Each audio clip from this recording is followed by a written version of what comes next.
Oh, hi, Luna.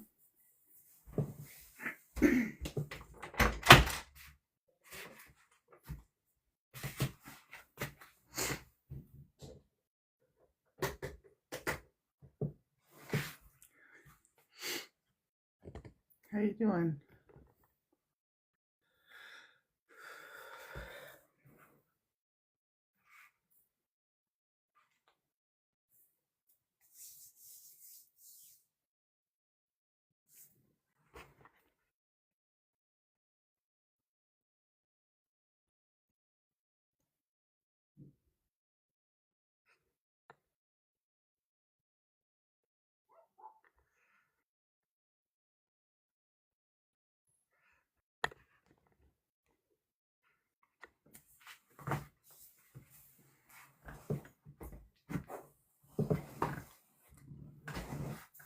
Hey, Amy. Good to see y'all. Happy Thursday.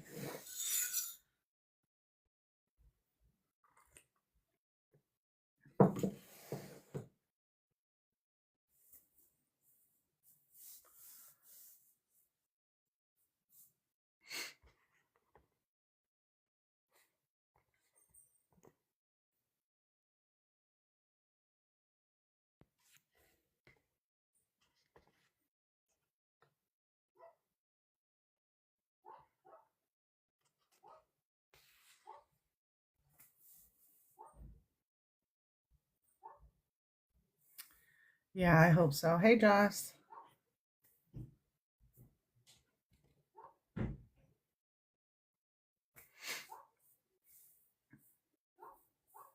Thank you to everyone who's sharing. Appreciate it. Hopefully, Chana will be here shortly.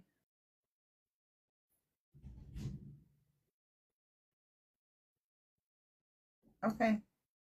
Thank, thank you so much. I'm gonna check in with Chana.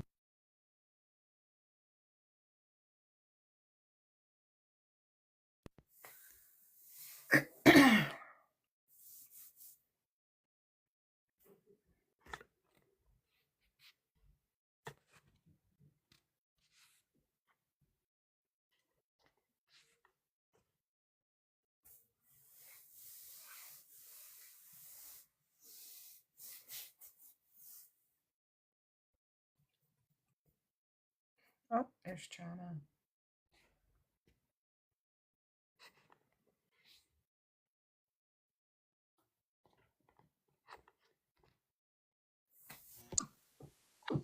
Welcome in, Chana. Thank you. How are you? I'm doing okay. We weren't even following you on this page. I was following you on the other one. Oh my God, my kids took over that page. I'm so sorry. Oh, it's okay. No big deal. You don't need to apologize. No big deal. Am I How supposed to be you able to? doing? I'm good. I'm in the office working, so background might look a little like blah, but I'm back here. I don't. I don't think we can see your background. I mean, at least I can't. Okay, I just cool. see your picture from Halloween. Oh, okay. Hey, that's That's a fine. good. That's a good. That's a good photo of you, though. Thank you. So, welcome in, everyone. Um, Eager is presenting 60K and below on this platform. We are interviewing our special guest, Chana Wiley from the Columbus Safety Collective. And again, welcome in, Chana. I'm so happy that you decided to join us. Thank you. I'm happy to be here. Um, so we have folks here that have never heard of the Columbus Safety Collective, have never heard of you. We're just learning, I guess, is probably a better way to put it. What um, what was the pivotal moment for you that transformed you from a citizen to a prominent activist organizer? Oh, yeah. A pivotal moment was like being directly impacted by state violence. Recently, 2017, January, Martin Luther King weekend, my brother was in a mental health crisis, and he called for the ambulance to take him to the hospital. And instead of the ambulance showing up, it was officers that treated him like he was a criminal and started like beating him up for no reason. And they put his hands behind his back and his legs. They tied him up and they just choked him and just started beating him until he died. And he stopped breathing and he passed away on life support, maybe about less than a week on life support. He passed away. So with that being said, that's what activated me to try to seek justice, in which we did not get justice. Um, a judge just said he needed more people killed in the same way to prove that it was excessive force by the officers. So So that, sick. mhm. So So sick. unfortunately, that's why I got into the work that I'm into, because I wanted to be able to create policy changes and have safer policies for our community members, especially those with disabilities, and really just everyone, um, especially in our BIPOC communities. But it can happen to anyone, no matter what Yes. color you are, because they are actually killing all races, but higher numbers in the Black. What of a You're nonprofit and a board member of Ohio Families Unite Against Police Brutality. And then we started that C4 arm, which is Ohio Families Unite for Political Action and Change, where we can do some policy work and more advocacy on a statewide level. Gives us more leverage with working with our legislators and senators, and also became part of Columbus Safety Collective before it was a campaign. And it was a collective, and it was just lots of different folks, like heads of social work at Ohio State, and lots of different social workers, economists, doctors, interested parties, regular folks that just truly cared about public safety and public health. And I got into that group because they contacted me because of the loss of my brother, and they knew about his story. So I became a part of Columbus Safety Collective.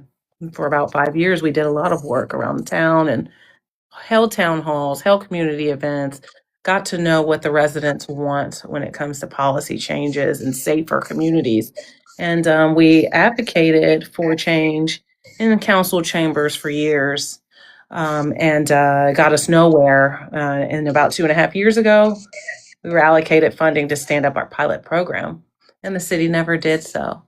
And we told them 2.5 years ago, if you don't stand up this program, you will see us at the ballot.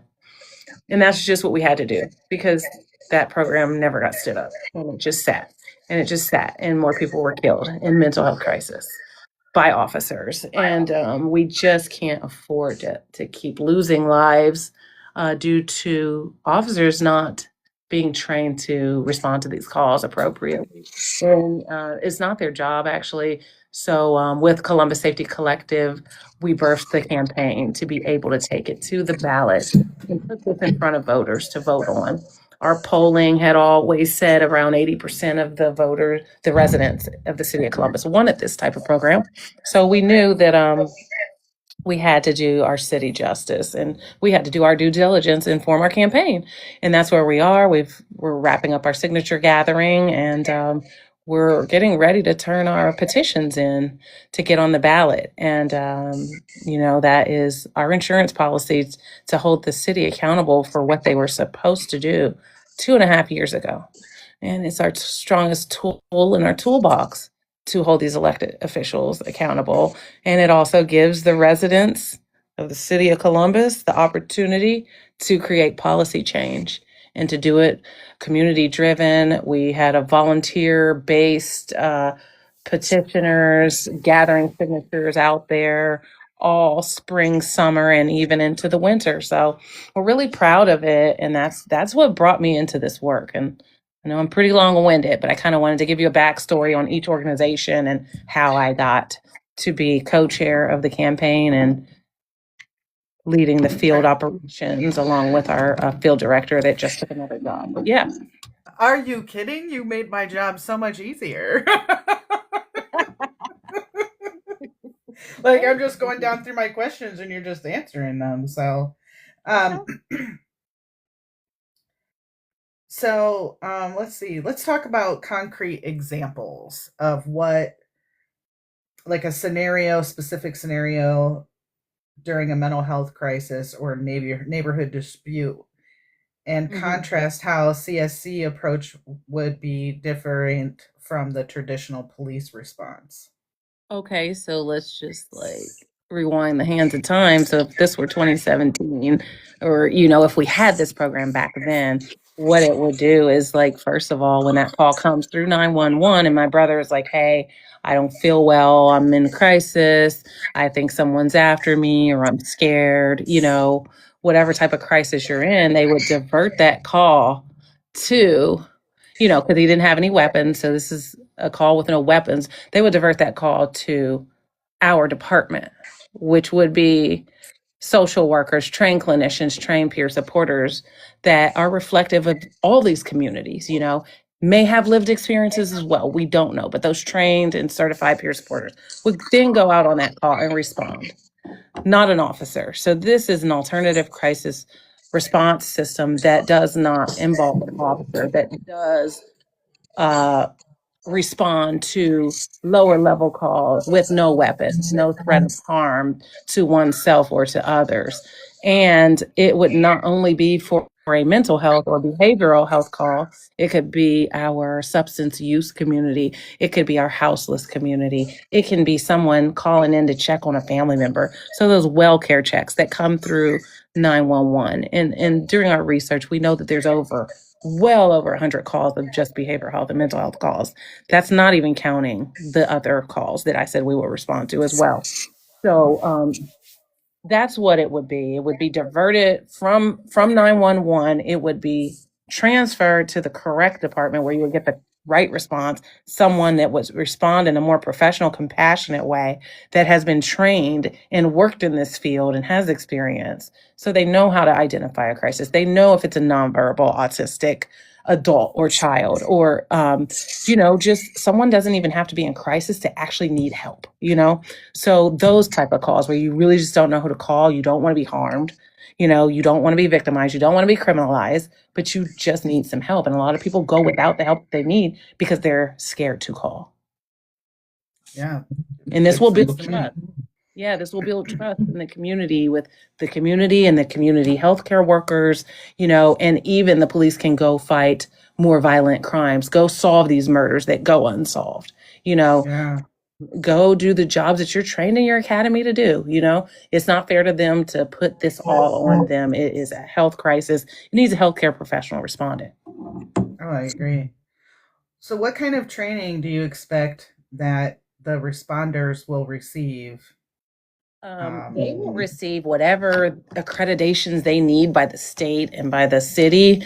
I am not well versed in that field, but in those implementation stages, like, they're going to have to be certified, in behavioral health, mental health calls, substance use calls. So I don't know the terminology for all the trainings, but whatever is required by state and required by like public health is what they would do. Okay, so what are we looking at for like for sustaining the model here? I know most of the folks that watch this channel are, not, they don't really care about money or anything, but maybe somebody will see this and wonder how this will be funded. Yeah, that's a great question. Oh, you're breaking up for some reason. I'm sorry. I don't know, it might be just my headphones. Oh, okay. Oh, there we go. It will be funded, and the funding will come from the mayoral budget, and that will be on the city to be able to responsibly allocate funding in a way Very that they good. need to allocate those funds. There's it could be a percentage, maybe we have a $5 million funding floor. We are currently still negotiating with the mayor, with the city separately, to see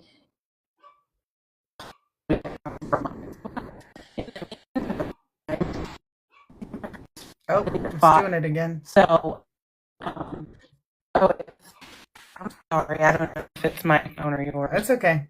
Yeah, who knows? I guess that they're having a hard time hearing you too.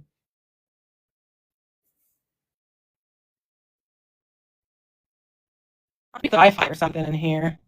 Yeah, maybe. What have been your biggest challenges in keeping and getting this vital service running? The biggest challenges are just, it feels like it's kind of the political will of the city. It feels like, you know, this could have been done legislatively a long time ago, and it wasn't. So that's what it feels like.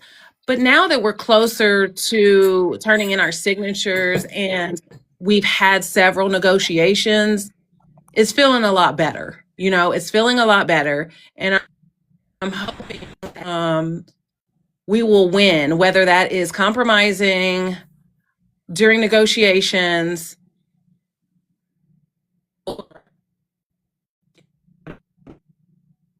Oh, you cut out again. I'm sorry. I said it feels like That's okay. that it feels like we are getting closer to either a very great negotiation slash compromise, or either we're ready to take it to the ballot. We've worked so hard.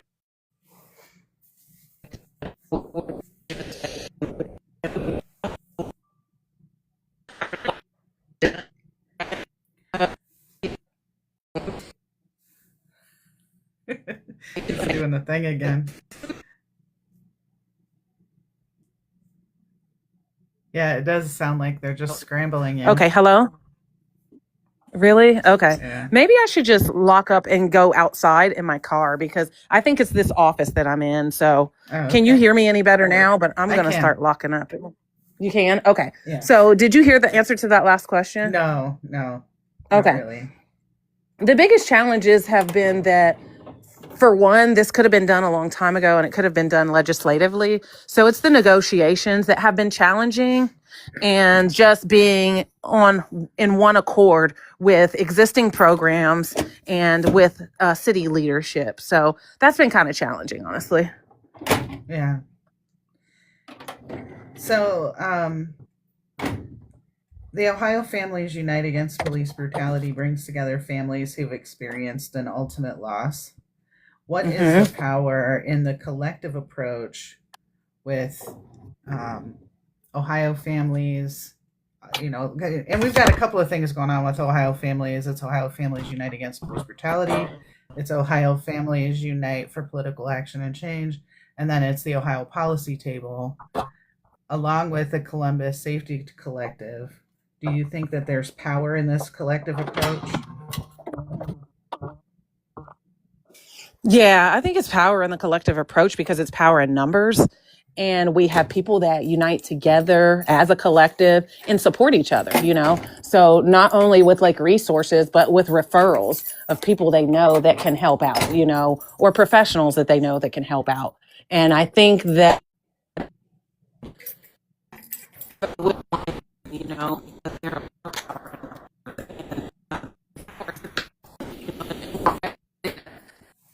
Yeah, it's doing it again.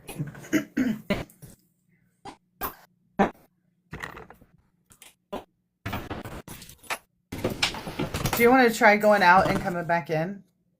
See if that solves the problem. Yeah, I could try to do that. Okay. I could try to do that. Okay. Like leaving out of this TikTok and coming back in? Yeah, leave out and come back in. See if that helps clear up the audio issue. Okay. Hold on. All right. Yeah, take your time. Do what you're going to do. Okay. Can you lock this for me? I don't know how to do it. Thank you. I'm going to leave out. I'm kind of new to TikTok, but I'm trying to figure out how no big deal. Okay, leave live. Yes. Oh, okay. All right, Chana will be right back. Do y'all have any questions for Chana while we wait for her to return? Yeah, I think you're right. TikTok probably is pulling shenanigans.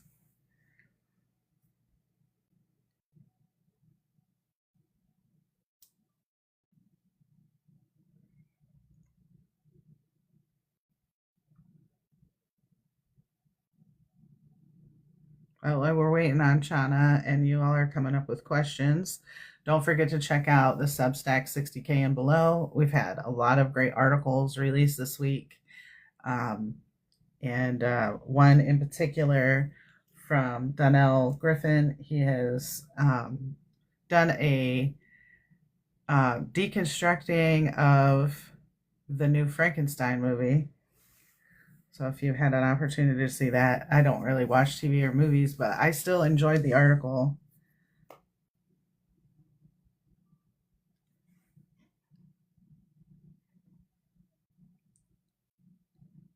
Hi, Sabrina. Hi, Glimmer Hunter.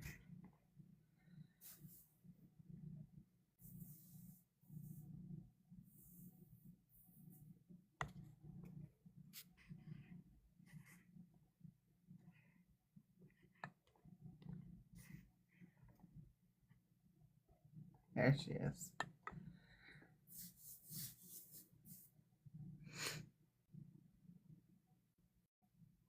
Okay, Vex, can you hear me?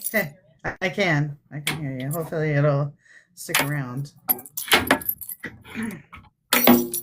So, what are the immediate needs of the Columbus Safety Collective right now? Well, we really just need help with verifying signatures in our quality control department, and that's something you can do from home. So that is a need. We need to fundraise for our next phase of our campaign, and raise funds for our GOTV phase of the campaign. So yeah, those are the immediate needs, really. Very good. We see And you'll get trained. It's like a 15-minute training to do verification of the signatures, and you do it from the comfort of your home. Can you do it from anywhere, or does it have to be in Columbus? You can do it from anywhere. Oh, that's dope. So yes. We see the demonstrations happening across the country, right?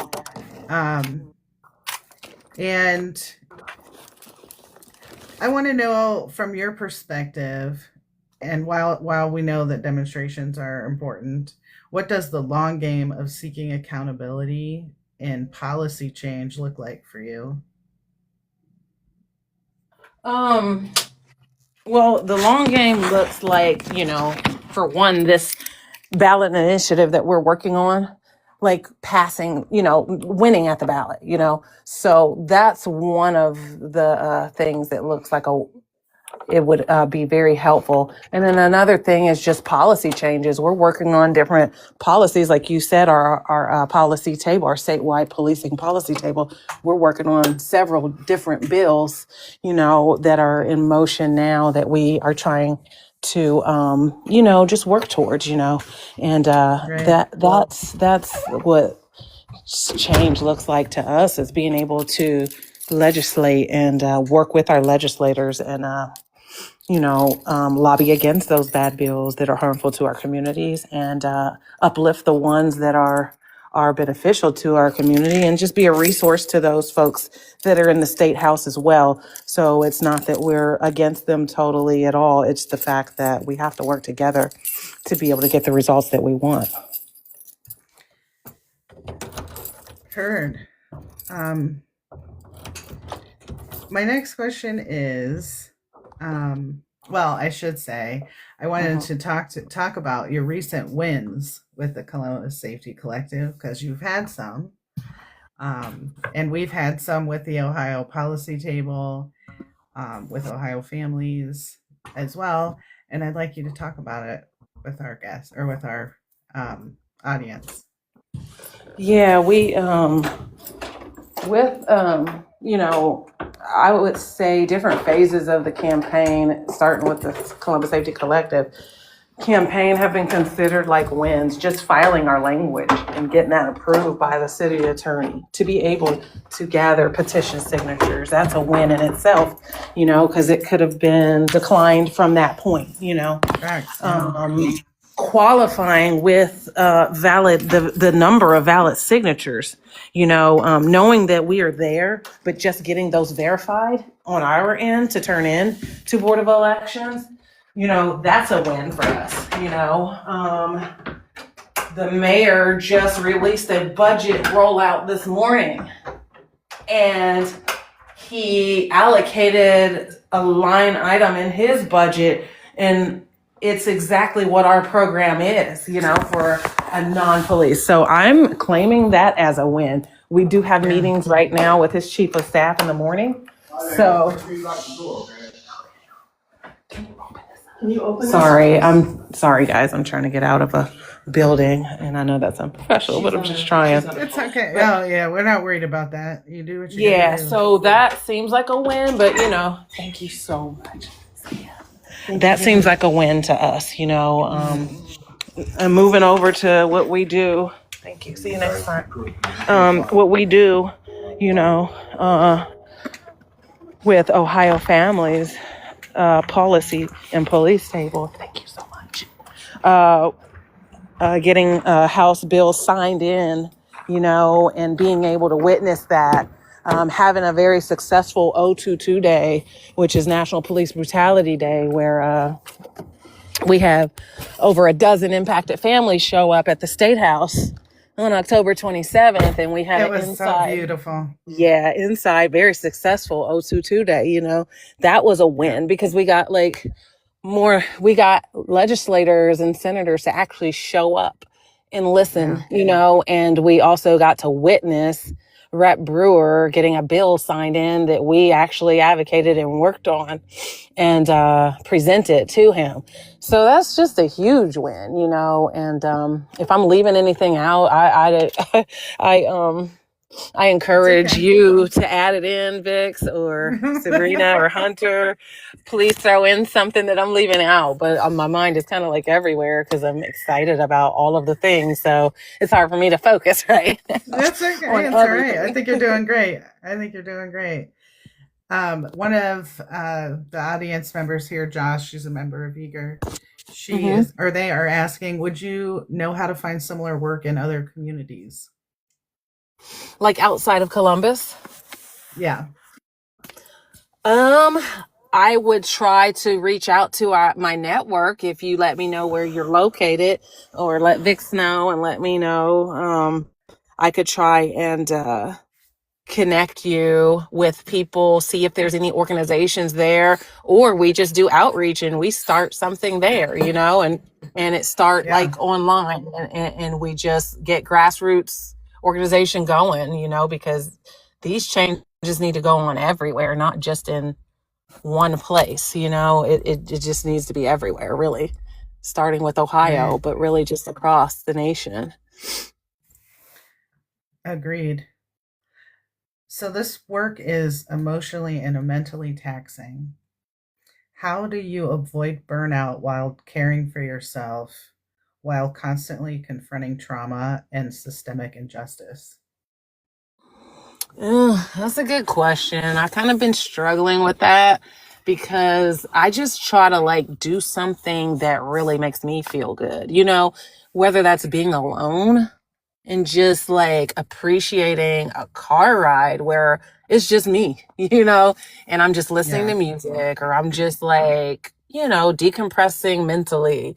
I don't have a ton of things that I do, but I was able to go on a retreat that thanks to my organization and a couple of other organizations like OWA, Ohio Women's Alliance.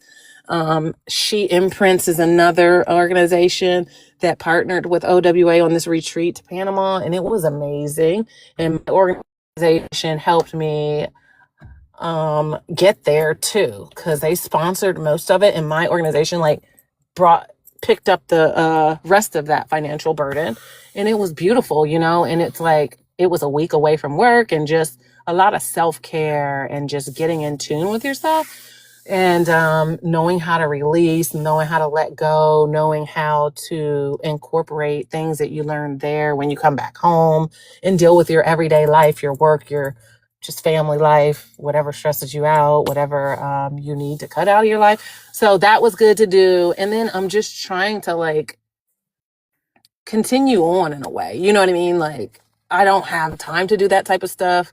I don't really have the reason to do it. It's not realistic to be like, oh, I'm going on another retreat, but there are organizations out Right. there that specifically pour into women in this field or line of work to prevent them from burning out, to encourage them for self-care. And little things that I do is just like go on a walk whenever I have time. Go Yeah. get coffee that I like, treat specialty coffee from like, a coffee shop that is like a minority owned coffee shop or even a Starbucks. Like I don't always get to the little cutesy ones that are minority owned. It's just like whatever. It might be a senior coffee from McDonald's, but I try to get some Mhm. alone time and just maybe take myself out to eat or just do something that just makes me feel good, and I try not to do it in an Yeah. unhealthy way. But like oftentimes I'll just be like, okay, I'm gonna go out and have fun, or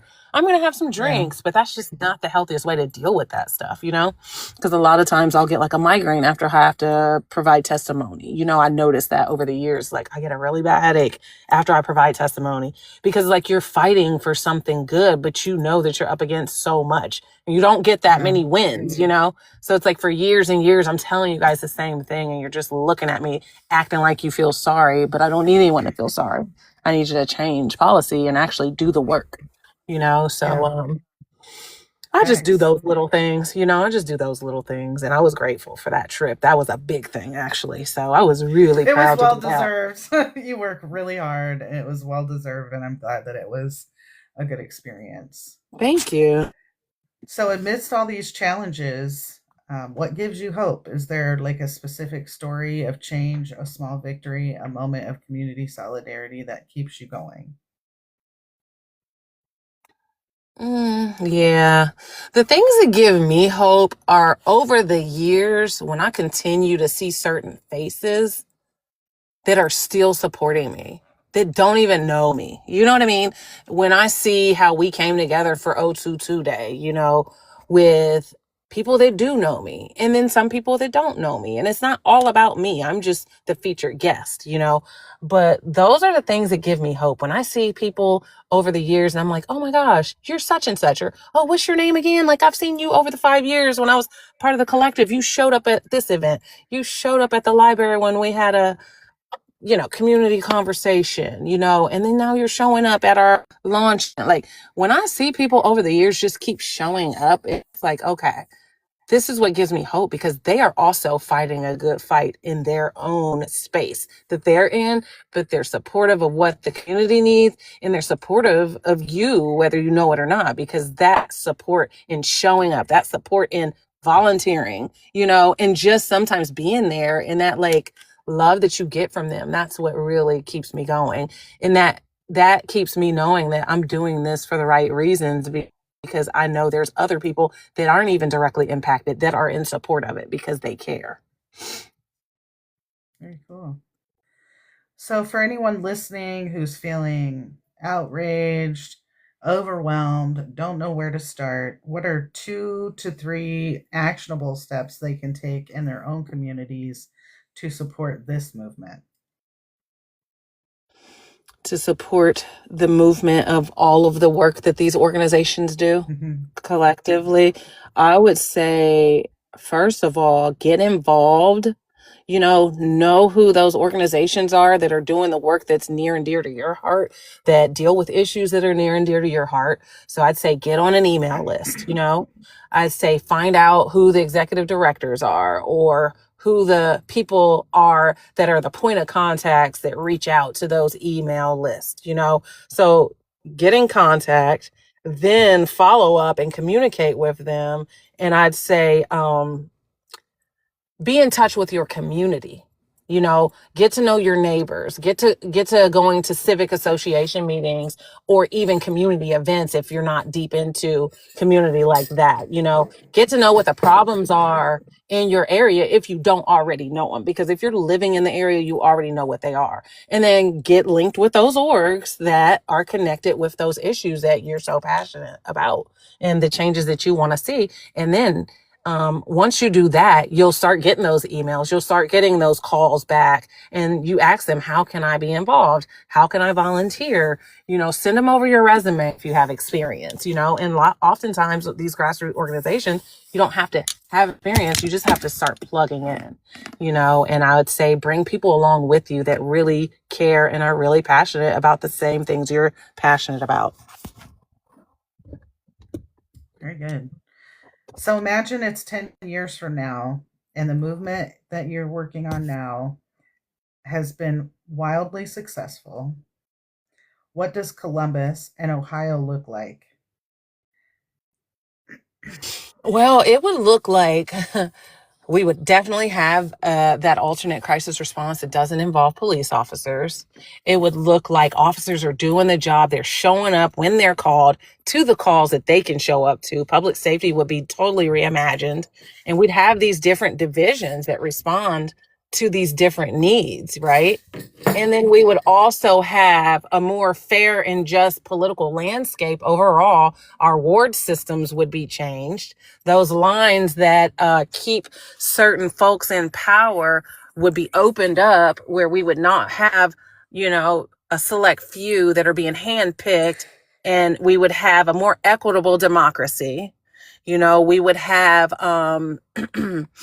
more of a ranked choice voting. I would like to see the slate, that Democratic slate or Republican slate. I would like to see that not exist. And people really have to work for their endorsements, and people really have to work for their votes, and we would have more members. We'd have more people representative of the communities in leadership roles, in elected official roles, and we'd work hand in hand with our residents and actually give them the things they're asking for, and actually acknowledge those things in committee hearing meetings, and we'd have different policies and different laws that are more just for everyone, regardless of race, creed, socioeconomical status.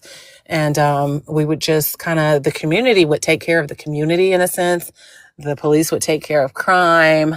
The ambulance would be there for those major health crisis. Fire would be fire, and public safety, like I said in the beginning, would be reimagined. Things, crime is down, people are getting services they need and resources they need, and economy is up, jobs are up, and the morale in general is just, vibrating on a very high frequency. Of course, we're always going to have problems, so everything is not always going to be bliss, but just finding that happy medium and being a more equitable democracy is what it would look like in 10 years if things could work the way that we are working so hard now to get them to be. I'm so excited about that. I like that. It gives me hope for the future. Seeing the wins that you've had specifically with the Columbus Safety Collective, with Ohio Families. It's just been amazing to just be a part of. Yeah. And I appreciate the work that you're doing, and I know how hard you work. I mean, I don't know all of it, but I see it. I see the outcome of the work that you're putting in. Thank you so much. And thanks for always supporting me. Thank you. I was in the office tonight, like working from 6 to 7, and we just have really major like connectivity and Wi-Fi issues. We're in an old church. It was actually the first church built in the city of Columbus. So it's like, I wasn't thinking, because I was just trying to okay, let me do as much work as I can from 6 to 7. And I apologize again, but I should have left like 15 minutes early and got stable somewhere else that had better Wi-Fi and, had a more like productive interview with you guys. So I apologize for that. But yeah, there was nothing wrong with how you interacted with us tonight. Okay, cool. at I all. just I just don't Yeah. like to be spotty and like, breaking up. But I was Um, like, oh my gosh, it's like 2 minutes till 7, and I have not wrapped up in the office yet. it's okay. Hey, we're all doing stuff, Yeah, and yeah. it takes a lot of time and focus, and it's no problem. Nothing. You don't need to apologize for anything. You're human, just like everyone else. So Well, I it's totally totally appreciate fine. you for doing this interview. It's been really nice. Yeah. So I've got one last question before we go. If we want to support your work, how can we do that? Um, you can support by going to the website, cbussafety.org, and like volunteering to maybe do part of the quality control, which is verifying our petitions because we're wrapping up our signature gathering right now. In the next 2 weeks, we're going to get all our books in and we'll have tons of signatures to continue to verify. Although we have hit our number, I'm thinking like in the next day or two with the ones that are verified. That's so We exciting. want to verify all of them and we want to get through all of them. So when we turn them into, the Board of Elections, there's no funny business going on. And that's not to say it would be, but we want to do our own quality control and verification and then turn it into them. Yeah. Yeah. So yeah, That's helping with cool. that. And like I said earlier, that could be done from your own home. The training is like 15 minutes, sending me an email or sending the campaign an email that will go to me or Emily, the other co-chair, or Hunter, who helps us with quality control as well. Like one of the three of us will get that email and we can link you with Adam, who does all of our quality control. He's wonderful. He's from Ohio Voice. And yeah, it's like a 10-15 minute training. It's not bad at all. So that's like the biggest help. And then if you know anyone, any funders, like send in an email with maybe a referral to a funder where we can start like immediately fundraising for the second phase of our campaign for our GOTV, get out the vote. We'll need literature and we'll need, funds to have like social media ads, things like that. So if you have any links to any philanthropists or funders, that'd be awesome. Or any ideas of a website that we could go to, that'd be awesome too. So just referrals and plugging in Share the on, resources. yeah, share Share the resources. resources. Yep, This is that would one be of the great. biggest this is one of the biggest things that that our educators tell us is how important it is for us to share our resources. And I think this is a great thing to share your resources for. We're legitimately saving lives with this program. Um, Yes. and as most of the folks that follow this page knows that I'm an advocate um, for ending police brutality. And so, of course I support you. Yes. Of course I support you and what you're doing. So if any of you would like to support Chana and the Columbus Safety Collective, please go to the website and see how you can help out. This is uh, the first of, I'm hoping, many within Ohio that there are other cities that do this. Am I correct? Yes, you are correct. Cincinnati, Ohio has one. I want to say Shaker Heights has one. Dayton had a mediation program very similar. Don't know where they're at with it, but they were doing good things too in the community. And like Durham has one, Albuquerque has one. Like there are so many alternate crisis response systems out here in the United States across a lot of different cities that don't involve officers, and the results are phenomenal. They're phenomenal. And if there is one thing that you could give our listeners for advice on how we can do our part in, I don't know, protecting our neighbors, what would it be?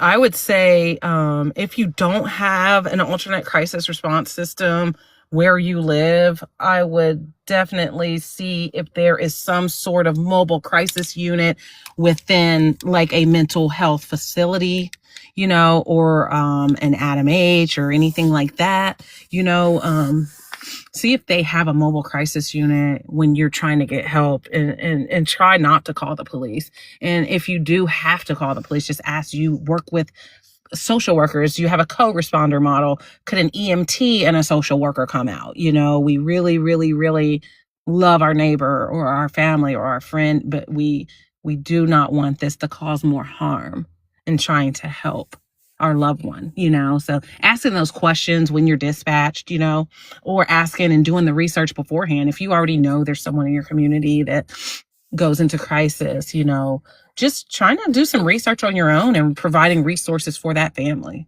because it's really, really tough for families to navigate through this. It's tough. So, that's really all I had for you for questions for tonight, and you whizzed right through them. I guess I'm too used to talking. Yeah, you know what you're doing. You didn't need me at all. I was just funny. I was just background noise. You're so funny. I appreciate you. And I hope that we can have you on again after we see some more wins, so you can update us on what's going on, and maybe give some folks some inspiration on how they can get involved in their community to have a safety collective of sorts in their neighborhood. Yes. So I just want to thank you for being here, Chana. I admire you so much. And I look forward to talking with you again real soon. Thank you for having me, Vix. And thanks to everyone in Eager. I appreciate you guys tuning in. This support means everything. And if you want to get in touch with me, I guess you got my TikTok now, and you can have my email. Vix has that. And I'd love to answer any questions if you guys have questions. Yeah, if you have questions, please put them in the chat. There was something else I was going to say. I had a brain fart. Now, is this live to just Eager community? No, it's live to all of whoever would come across it, but also there'll be a replay if TikTok lets me, because last time it didn't. It swallowed up my live, but usually it gives me a recording, and you'll get a copy of that too. Awesome. And then if it lets me, and then we usually do a replay on Substack at 60K and below, and also on YouTube under Be Eager. Okay, nice. Okay, so Patriots is asking, do you have a list of any crisis response units in what areas? So she's in Columbus, and they're working on having a crisis response unit. Yes. Where are you? Where's Pyro Patriots located?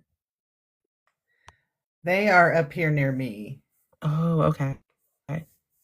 I can look into it. But I know our city holds some programs that are co-responder models. So they are officers and a social worker. We just want the officers not to be in our program at all. Yeah.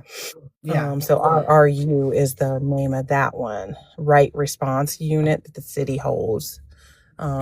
There's also one, I want to say the fire department holds, which is React, I want to say, or Spark, and it's for substance use community and overdoses. So we definitely want to uplift and complement existing services, but provide it 24 hours a day, 7 days a week. That's another thing. What the city currently holds in these fragmented programs, and what makes them fragmented, is that they're not open 24 hours a day. They're open during a certain hour. So you just have to have your crisis within their business hours, and that's just not how it works with crisis. That's and I'm ridiculous. Not sure about Canton, but I can find out and get that info back to you, Vix. Okay. Yeah, I know that Akron had something similar to this, but it seemed like the city kind of packed it with the people who Hmm. they wanted in there, and kind of, skipped over the folks who really wanted to be in there, or like basically pushed them out. So Yeah. Okay. hopefully that you have a safeguard against that happening, Yeah. because I know a lot of cities had to deal with that same thing. Yeah. It was Yeah. crazy. Definitely. Well, I'm not going to keep you any longer. I do appreciate you being here, and I hope to see you again soon. Thank you, everyone, for being here and supporting Eager, 60K Below, and Chana today. And we'll see you again here real soon. The next one is Adrienne. Adrienne Hood will be here. She is an amazing. She's an amazing person. She's like Yes. the mother of everyone. She is absolutely amazing. She I really love her. is. So it'll be Hmm. a good time. And then we'll have Emily on, and she is also with Ohio Families. So it'll be interesting to kind of get an all encompassing um, view of what's going on with Ohio Families, Columbus Safety Collective, and all the other organizations y'all are involved in. So thanks Yes. again for being here. I You're appreciate y'all. welcome. Thank you, Vix. Love Have you. a great night, hon. Love you. Okay, you too. Bye, everyone. Thank you.